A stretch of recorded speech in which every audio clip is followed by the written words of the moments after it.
Yes, there is a fertilizer to give your hydrangea in August. There is also one that will quietly cost you next year's flowers, and it is almost certainly the one you are about to reach for. Here is the situation most people walk into. The plant looks a bit tired in late summer, so you think it could use a feed to perk it up, and you grab whatever is in the shed. The all-purpose stuff, the same bag you used in spring. Maybe a lawn feed because it is handy and it is full of nitrogen, and nitrogen makes things grow. That is the mistake, and it is a serious one, because the feed that was perfect in spring becomes actively harmful in August. What a hydrangea wants from a bag of fertilizer completely changes as the season turns, and giving it the spring feed now works against everything the plant is trying to do to survive winter and flower next year. So this video is about which fertilizer to actually use on your hydrangea in August, and it comes in two halves. The one you must not touch right now, no matter how tempting, because it destroys next year's flowers. And the one that genuinely helps, that supports the plant through winter and sets it up to bloom, which turns out to be close to the opposite of what people expect a feed to be. The short version, so you have it even if you watch nothing else. In August, you want a fertilizer that is low in nitrogen and higher in phosphorus and potassium. If that means nothing to you yet, it will in about 2 minutes, and it is the single most useful thing to understand about feeding this plant. I am also going to be honest about the point where the right answer is to feed nothing at all, because that moment is coming for a lot of you, and adding fertilizer past it does real harm. A feed in the wrong half of August can be worse than no feed at all. And which of these applies to your plant depends heavily on which of the 6 types of hydrangea you own, because some of them are far more sensitive to getting this wrong than others. I will sort that out too. But first, you have to understand what those 3 numbers on every bag of fertilizer actually do, because once you know that, the entire August feeding question answers itself, and you will never grab the wrong bag again. Every bag of fertilizer has 3 numbers on it. Something like 10, 10, 10, or 0, 10, 10. And those 3 numbers are the whole key to this video. They are the percentages of the 3 main nutrients, always in the same order: nitrogen, phosphorus, potassium. N, P, K. Learn what each one does, and you can walk into any garden center and know instantly whether a bag is right for August or completely wrong. Nitrogen, the first number, is the leaf and growth nutrient. It drives green, leafy, vegetative growth, pushing out new shoots and foliage. In spring, that is exactly what you want, a plant waking up and building its framework of leaves. Nitrogen is the get bigger and greener number. Phosphorus, the middle number, is the root and flower nutrient. It supports root development and the formation of flower buds. This is the number that helps a plant build a strong root system and set the buds that become next year's blooms. Phosphorus is the roots and flowers number. Potassium, the third number, is the overall health and hardiness nutrient. It strengthens cell walls, stiffens stems, and, crucially for this time of year, improves a plant's tolerance to cold and stress. Potassium is the toughen up and survive number. Now the whole August question comes into focus. In August, a hydrangea is not trying to grow leafy top growth. That is the last thing it should be doing with winter coming. It is trying to build its roots, set next year's flower buds, and harden itself off for the cold. Look at which nutrients do those jobs: phosphorus and potassium, not nitrogen. So the fertilizer that matches what the plant is actually doing in August is one that is low in that first number and higher in the other 2. The spring feed pushes the plant to do the one thing it must not do now, which is throw out soft new growth. That is the entire logic of everything that follows. Now, the feed to keep well away from, and exactly why it does so much damage. First, the feed to keep away from your hydrangea in August. Nitrogen. The bags with a high first number, the all-purpose feeds, and above all, the lawn fertilizers. This is the mistake that costs people next year's entire flower display, and they make it with the best intentions, because everything about it feels right. The plant looks a little tired. Nitrogen makes plants grow and green up, so a nitrogen feed seems like exactly the pick-me-up it needs. It is the opposite. Here is what nitrogen does to a hydrangea in late summer. It forces the plant to push out fresh, soft, leafy new growth, right when the plant should be slowing down and hardening off for winter. That soft new growth has no time to mature. The first hard frost kills it outright, and the dieback runs back down into stems that were healthy before. So you lose growth the plant had already banked. That alone would be reason enough to stop. There is a second consequence that is worse, and it is specific to hydrangeas. Most types set next year's flower buds in late summer and autumn, and on the old wood types, those buds are forming right now on the current stems. A nitrogen push at this exact moment does two damaging things at once. It diverts the plant's energy into making leaves instead of setting those buds. And the sappy new shoots it forces carry the buds into winter on soft, vulnerable growth that frost then kills. North Carolina State Extension research confirms that over-fertilized hydrangeas routinely fail to bloom because the plant channels its energy into leafy growth at the direct expense of flowers. So the picture is a cruel one. You feed the tired-looking plant a good dose of nitrogen to help it. It responds by growing lush and green, which looks like success. And then next summer, it comes up healthy and leafy and gives you almost no flowers. And you have no idea that the feed you gave it 10 months earlier is the reason. The rule the growers converge on is simple and strict. After early July, no nitrogen. None. That means no all-purpose feed where the first number is high. And it especially means no lawn fertilizer, which is often something like 30-0-0, almost pure nitrogen, and is about the most damaging thing you could put on a hydrangea in August. Lawn feeds are built to force fast green blade growth, and that is precisely the response you are trying to avoid in a shrub heading toward dormancy. So if the bag in your hand has a big first number, put it down and back away. That is the spring bag, and using it now undoes the very things the plant is trying to do. Now, the feed that genuinely helps, which is the one hardly anyone reaches for. Now, the feed that genuinely helps a hydrangea in August. A low nitrogen fertilizer that is higher in phosphorus and potassium. The bags with a low or zero first number and bigger second and third numbers. This is the feed that matches what the plant is actually doing, and almost nobody reaches for it because it does not look like a pick-me-up. It does not green the plant up or push new growth. What it does is quieter and far more valuable at this time of year. It feeds the roots, supports the setting of next year's flower buds, and helps the whole plant toughen up and store energy for winter. The specific number to look for is something like a 0, 10, 10. 0 nitrogen, so none of the damage from the last section, and a good dose of phosphorus and potassium to do the useful late-season work. Blooming Expert names this one directly and calls a low-nitrogen, potassium-rich feed like a 0, 10, 10, applied in late July into August, safe and beneficial for supporting root development heading into fall. That is the sweet spot for an August feed on a hydrangea.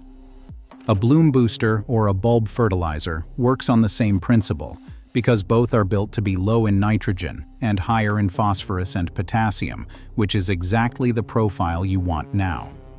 A bag labeled for bulbs is designed to drive root development and flowering rather than leafy growth, which is precisely the job in August. So if you cannot find a 0, 10, 10, a bloom or bulb feed with a small first number and larger other two numbers does the same job.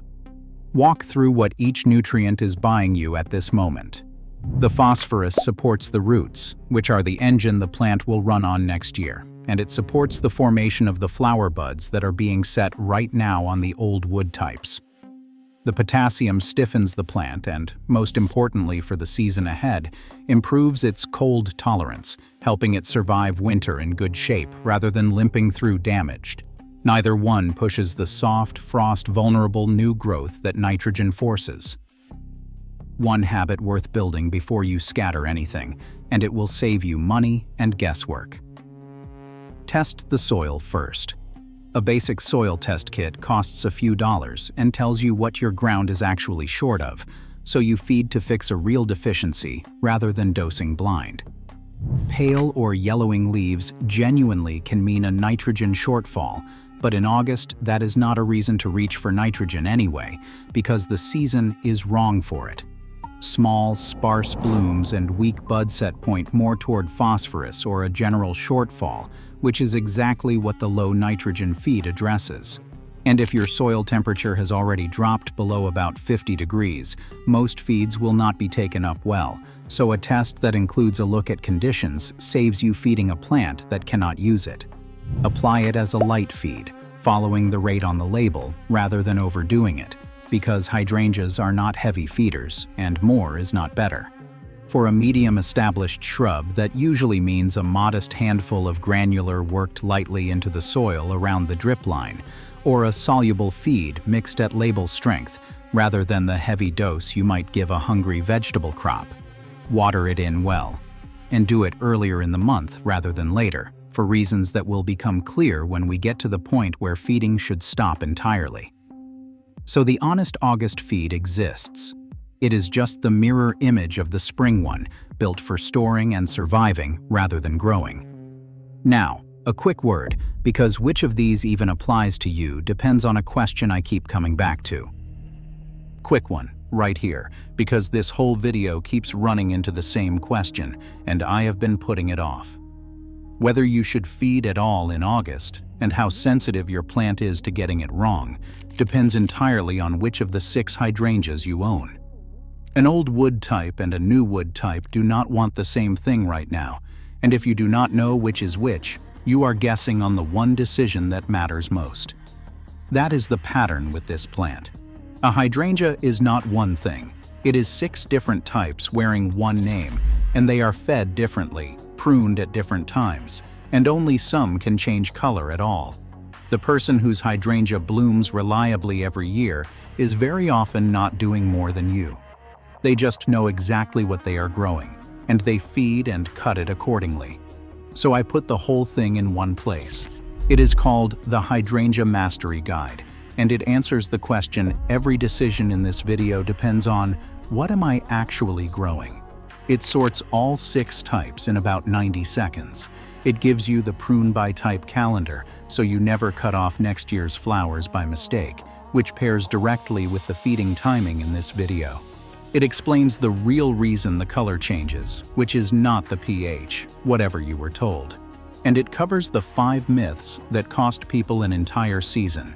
29 pages, $27, instant PDF, 7-day money-back guarantee, and the link is in the description at waltgreer.com.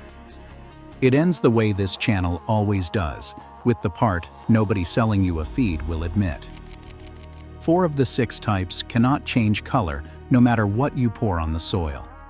Fertilizer will never fix a hydrangea that will not bloom.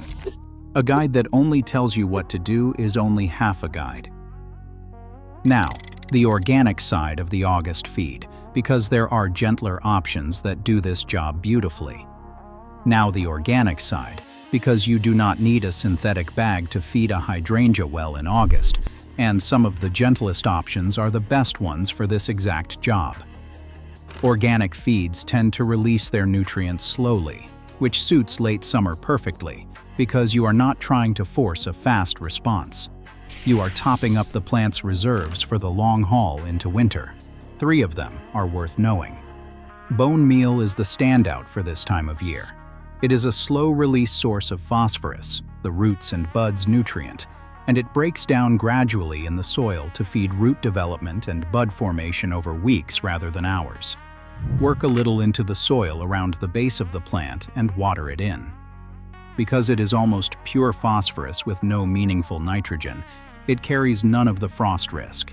and it does precisely the job August calls for, supporting the roots and the buds being set for next year.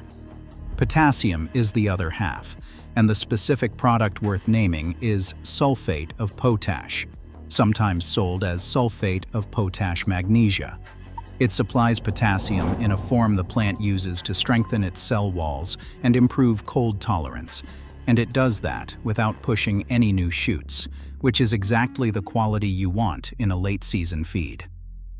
A measured dose helps the plant harden off and go into winter tougher, better able to hold its stems and buds through the cold. And then compost, the gentlest option of all, and genuinely one of the best things you can give a hydrangea at any time. A couple of inches of good compost or well-rotted manure spread around the base feeds the soil slowly, improves its structure and its ability to hold water, and delivers a broad, balanced, gentle supply of nutrients with no risk of forcing soft growth or burning the roots. If you do nothing else in autumn, an annual layer of compost around your hydrangeas keeps them fed and the soil healthy, and it is close to impossible to overdo. A brief word on two other organics you will see recommended because their timing matters. Fish emulsion and kelp or seaweed feeds are excellent, fast-acting, gentle tonics during active growth in spring and early summer, but fish emulsion in particular carries nitrogen, so it belongs earlier in the year, not in an August winding-down feed. Save those for the growing season and lean on bone meal, potash, and compost now. So the organic August feed is straightforward. Bone meal for the roots and buds, sulfate of potash for winter hardiness, compost as the steady, all-round foundation. All slow, all gentle, none of them capable of the damage a fast nitrogen feed does now. Now, the fork this whole video has been circling, because in August, the 6 types genuinely split into different camps. Now the fork, because in August, the 6 types split into genuinely different camps, and the same feed is right for one and pointless for another. The split that matters here is old wood versus new wood, the same distinction that governs when you prune them. It comes down to when a plant sets its flower buds, and that decides how much the August feeding rules apply to it. The old wood types are the ones to be most careful with. Big leaf hydrangeas, the classic mophead and lace cap, and mountain hydrangeas, their smaller cousins. These set next year's flower buds right now, in late summer and autumn, on the current stems, which makes them the most sensitive of all to a badly timed feed, because a hit of nitrogen now lands at the exact moment those buds are forming, and does the most damage to next year's display. For these, the rule is strictest. No nitrogen, and if you feed at all, make it the low nitrogen, phosphorus and potassium feed to support those forming buds and harden the plant for winter. These are the plants where getting August wrong costs you the most. The new wood types are more forgiving.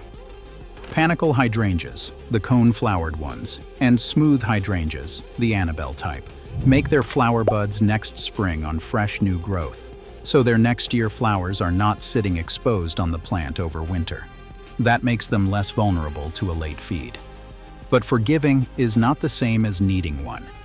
Even these benefit from slowing down and hardening off before the cold, so the same guidance holds. No nitrogen this late, and only the gentle phosphorus and potassium support if anything. There is one wrinkle worth naming, because it catches a lot of people, and that is the reblooming types like Endless Summer. These bloom on both old and new wood, which is a genuine advantage, but it means they are working on both fronts at once, carrying old wood buds through winter while also being able to flower on fresh growth. The August guidance for them is the same conservative line. No nitrogen this late, because you still do not want soft growth going into frost, and the low nitrogen phosphorus and potassium support if you feed. The rebloomers do not get an exception to the nitrogen rule, they just have more ways to give you flowers if you protect what they are building now. Oak leaf and climbing hydrangeas round out the 6, and both are naturally low-maintenance, woodland-style plants that rarely need feeding at all. For these, a layer of compost is usually the whole story, and no bagged fertilizer is needed in August or otherwise. So the honest summary of the fork is this. The old wood mopheads and mountain hydrangeas are the ones where August feeding matters most and where nitrogen does the most harm. Everyone else is either more forgiving or barely needs feeding. And knowing which camp your plant sits in is, once again, the whole game, which is why identifying the type is worth more than any bag of fertilizer. Now, the honest hard stop. The point in the season where the right feed becomes no feed at all. Now the honest part, the point where the right fertilizer becomes no fertilizer at all. Because for a lot of you, depending on where you garden, that point is already here, or close. Everything in this video assumes there is still enough growing season left for the plant to make use of a feed.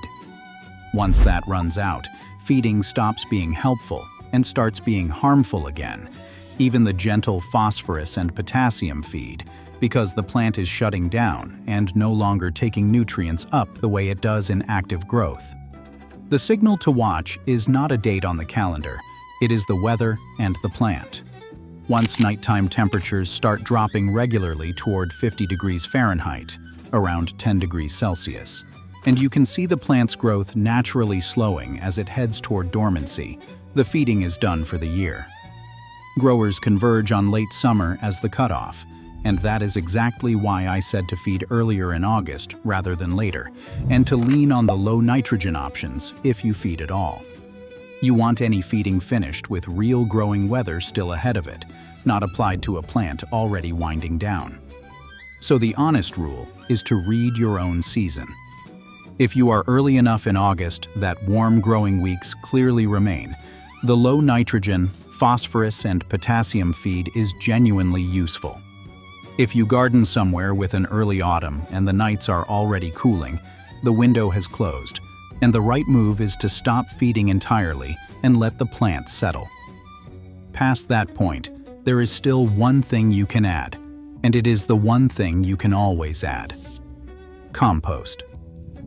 A couple of inches spread around the base is not really feeding in the forcing sense. It is slow, gentle, and it improves the soil over winter without pushing any growth, so it carries none of the risk of a fertilizer applied too late. When in doubt about whether it is too late to feed, the answer is to skip the fertilizer and mulch with compost instead. The plant does not need a big meal going into winter. It needs to be left to harden off and rest, with its roots insulated and its buds intact. Let me pull the whole month together. Before we finish, send this to one person you know who is about to grab the all-purpose feed and give their hydrangea a boost this month. Just the link. There is a real chance they are about to cost themselves next year's flowers with a bag they thought was helping. Here is the whole thing in one idea. Yes, you can feed a hydrangea in August, but the right feed is close to the mirror image of the spring one. In spring, you feed for growth. In August, you feed for storing energy, setting buds, and surviving winter, and those are completely different nutrients. So keep the nitrogen away from it. No all-purpose feed with a high first number, and above all, no lawn fertilizer. Nitrogen now forces soft growth that frost kills and diverts the plant from setting next year's buds, and on the old wood types, that is exactly how people end up with a healthy green bush and no flowers next summer. If you feed, reach for a low nitrogen, phosphorus and potassium feed instead. A 0-10-10, a bloom booster, a bulb feed, or the organic versions, bone meal for the roots and buds and sulfate of potash for winter hardiness. Those support what the plant is actually trying to do this month, rather than fighting it. Know which type you have, because the old wood mopheads and mountain hydrangeas are the ones this matters most for, setting their buds right now and most easily harmed by a bad feed. The new wood and woodland types are more forgiving, and some barely need feeding at all. And read your own season, because there is a point where the right answer is to feed nothing. Once the nights start cooling toward 50 degrees and the plant is winding down, the window has closed, and compost is the only thing to add from there. Get that right, and you feed the plant for what it is doing, not for what it looks like it needs, and it rewards you next summer with the flowers a badly timed feed would have quietly taken away. Subscribe and hit the bell and stick around. We do this the honest way here in the Forgotten Knowledge Library, which means telling you which fertilizer helps and which one hurts, and telling you when the answer is to put the bag down entirely. It is free, and it always will be. And drop a comment telling me what you have been feeding your hydrangeas and when, because I suspect a few of you are about to rethink the August bag.